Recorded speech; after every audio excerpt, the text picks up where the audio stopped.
bienvenue dans notre équipe JA Québec en tant que bénévole. De notre part à tous, merci de votre temps et de votre désir de participer à la réalisation de notre mission, soit de former une relève dynamique et innovante. Pour de nombreux jeunes, le succès commence ici et ça commence avec vous. La présente vidéo se veut informative autant que formative. Elle concerne spécifiquement les programmes scolaires, c'est-à-dire les ateliers livrés ponctuellement dans les écoles. Accessibles aux élèves du primaire et du secondaire, ces derniers explorent nos 3 piliers, c'est-à-dire l'entrepreneuriat, la préparation au travail et la littératie financière, le tout dans une démarche favorisant l'inclusion et la réussite éducative. L'objectif premier est de vous faire découvrir les ressources auxquelles vous avez accès en tant que bénévole. Ensuite, cette capsule permet de vous familiariser avec la structure de nos ateliers, laquelle se répète essentiellement d'un programme à un autre. Et pour finir, nous vous partageons des informations clés afin de bien saisir l'essence de JA Québec, de découvrir des méthodes privilégiées par notre organisation et de comprendre les rôles et obligations de chacune des parties, comme le bénévole, donc vous, mais aussi l'enseignant et le coordonnateur de votre région administrative. Prenez note que toutes ces informations sont aussi disponibles par écrit, que la vidéo restera accessible et que les liens utiles sont donnés dans la description. La majorité de nos programmes se déclinent en 3 formules. Ils peuvent être livrés par nos bénévoles d'affaires, par les enseignants ou encore être explorés de façon autonome sur notre plateforme éducative en ligne, le JA Campus. Il faut savoir que cet apprentissage autonome donne accès à un résumé des contenus. Par conséquent, les ateliers réalisés par bénévoles et par enseignants sont plus complets.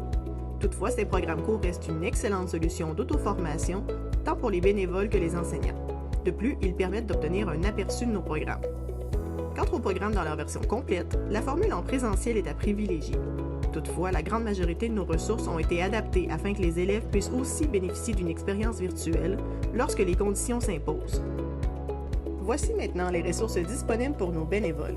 La première étape pour y accéder est de créer votre compte JA Campus, notre plateforme pédagogique. La procédure d'inscription est remise par votre coordonnateur et ce dernier est la personne ressource pour toutes vos questions relatives au JA Campus. Une fois inscrit et connecté, vous aurez accès au catalogue complet des programmes et ce pour chacune des formules mentionnées précédemment. Une clé de connexion, aussi remise par le coordonnateur, est requise pour vous inscrire à la version virtuelle ou présentielle d'un programme. Seuls ceux en formule autonome sont accessibles à tous sans code.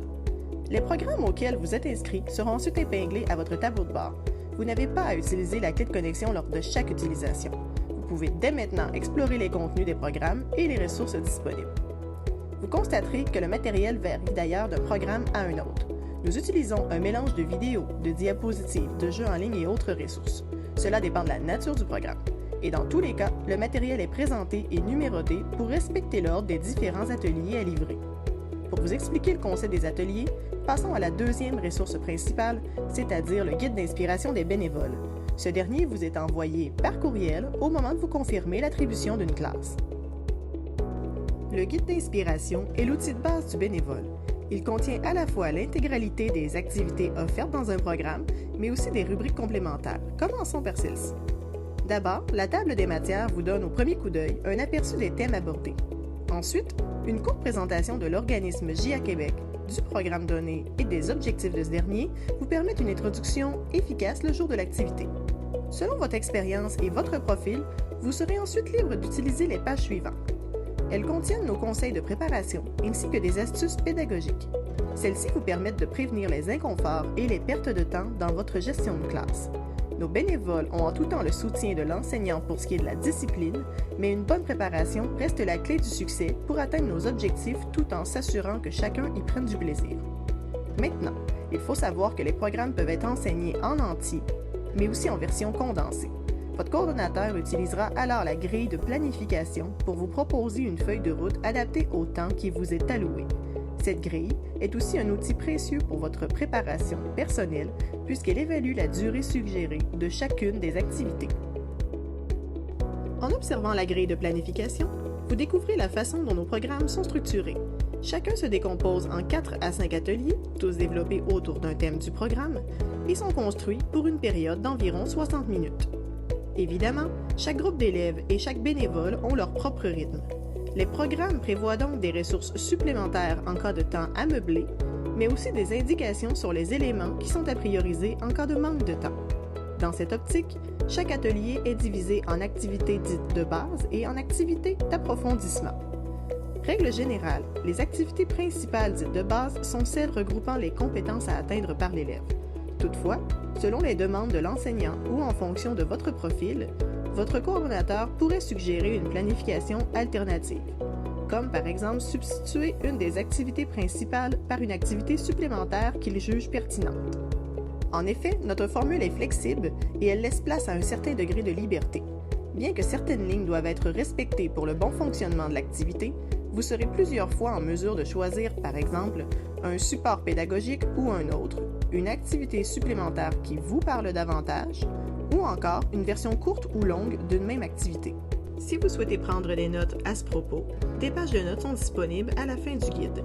Elles peuvent aussi servir à noter votre appréciation et vos commentaires, afin que vous soyez en mesure de remplir le bref sondage de satisfaction que nous vous enverrons une fois l'activité terminée. Maintenant, voici une dernière astuce concernant la structure de nos programmes. Dans les pages centrales, soit celles sur les activités à réaliser, vous trouverez dans chacune des marges les ressources et le matériel requis pour la réalisation des activités. Nous vous suggérons fortement de les préparer dès votre arrivée en classe pour gagner du temps. Dans le guide se trouve aussi une liste de tout le matériel disponible pour livrer vos ateliers. Cette liste permet de garder le contrôle sur le contenu des trousses tout en vous offrant un aperçu visuel de l'ensemble des ressources auxquelles vous avez accès. Chaque trousse contient d'abord un cahier de l'élève, des cartes porte-noms et des certificats de réussite que l'enseignant remettra à ses élèves à la fin de l'activité. Ensuite, selon la nature du programme, vous pourriez avoir accès à une boîte de jeu, des cartes de présentation ou encore de la papeterie nécessaire à la réalisation de certaines activités. C'est ce qu'on appelle nos trousses. Sauf entente contraire avec le coordonnateur de votre région, ce matériel est livré directement dans les écoles et géré à 100% par notre équipe et le personnel enseignant. Vous êtes seulement responsable des ressources multimédia grâce à votre compte JA Campus. Celles-ci sont optionnelles en formule présentielle. Si vous souhaitez les utiliser ou que vous animez une classe virtuelle, contactez votre coordonnateur pour obtenir nos conseils d'utilisation. Passons maintenant au cœur du cahier d'inspiration du bénévole, c'est-à-dire les pages concernant les activités à réaliser avec le groupe. Nous vous invitons à feuilleter celles-ci pour prendre connaissance des principaux éléments, mais ce n'est pas nécessaire d'aller tout de suite dans le détail. Une formation vous sera donnée et vous pourrez alors vous attarder uniquement sur les activités sélectionnées. Pour cette raison, le cahier de l'élève est un excellent point de départ. Il contient des fiches d'activités, des grilles à compléter ou encore de brèves lectures. C'est ce que les jeunes ont en main et utilisent tout au long de l'atelier. Une façon intéressante de se préparer à livrer un programme est de prendre connaissance de ce qui est présenté à l'élève et puis de se référer ensuite au guide d'inspiration pour y lire la marche à suivre, des exemples de questions à poser ou encore pour consulter le solutionnaire lorsque ça s'applique. C'est la même chose lorsque le programme inclut un bingo, une planche de jeu ou autre. Le matériel ludique doit être vu comme l'outil de base et le guide du bénévole devient alors un livret d'instructions comme pour n'importe quel jeu de société. Et finalement, lorsque vous vous êtes approprié l'activité et le matériel, vous pouvez intégrer des conseils inscrits dans la marge du guide d'inspiration pour amener l'expérience au niveau supérieur. Vous êtes aussi libre de bonifier l'atelier en y ajoutant des expériences personnelles ou des références professionnelles. Il suffit seulement de surveiller l'horloge pour respecter le temps alloué à votre activité. Maintenant, afin que l'expérience respecte nos standards et notre engagement envers les écoles, il convient de connaître les rôles et les obligations de chacun. D'abord, notre coordonnateur vous accompagne du début à la fin. Il doit rester disponible en cas de problème ou de questionnement. Il vous offre une formation lorsque vous vous engagez à livrer un programme et vous fournit toutes les ressources requises. Il est responsable de l'acheminement du matériel et de l'organisation des activités. Il doit également gérer la communication entre toutes les parties afin que votre implication se limite à votre préparation et à la durée de l'activité elle-même. Nous savons que votre temps est précieux et notre équipe est là pour que votre expérience soit agréable et respectueuse de votre emploi du temps. Ensuite, l'enseignant a quant à lui l'obligation de demeurer en classe tout au long de l'activité. Il doit veiller à la gestion de son groupe et il est responsable de la discipline. S'il a des demandes particulières, il doit vous les fournir dès la confirmation de la date afin que vous puissiez vous préparer en conséquence. Il s'assure aussi que le matériel requis est présent en classe. Et finalement, le jour de votre visite, il vous accompagne à l'heure prévue et à l'endroit convenu. Terminons avec vos obligations en tant que bénévole. Nous vous demandons d'abord d'être ponctuel et de nous aviser le plus tôt possible lors d'un empêchement. Aussi, il est important de se rappeler que la sollicitation est interdite, autant en classe auprès des jeunes que dans le reste de l'école auprès des membres du personnel. nous vous demandons de livrer vos ateliers de manière professionnelle et à viser non pas la perfection, mais une animation de qualité. Pour y arriver, nous vous demandons de prendre votre rôle au sérieux et simplement de vous préparer adéquatement. Maintenant que vous connaissez notre fonctionnement, vos outils et les responsabilités de chacun, voici les prochaines étapes. Si ce n'est pas déjà fait, vous recevez un courriel de confirmation résumant les informations essentielles pour votre première classe, c'est-à-dire l'heure, la date, le lieu, le programme, le nom de l'enseignant, etc. Aussi, votre coordonnateur vous proposera une courte formation sur les activités du programme à livrer et vous pourrez alors poser toutes les questions souhaitées. À partir de ce point, notre plus grand souhait est que vous preniez plaisir à cette expérience de mini-enseignement et que vous soyez fiers de porter la mission JA Québec. Alors encore une fois, bienvenue et merci de joindre notre réseau de bénévoles.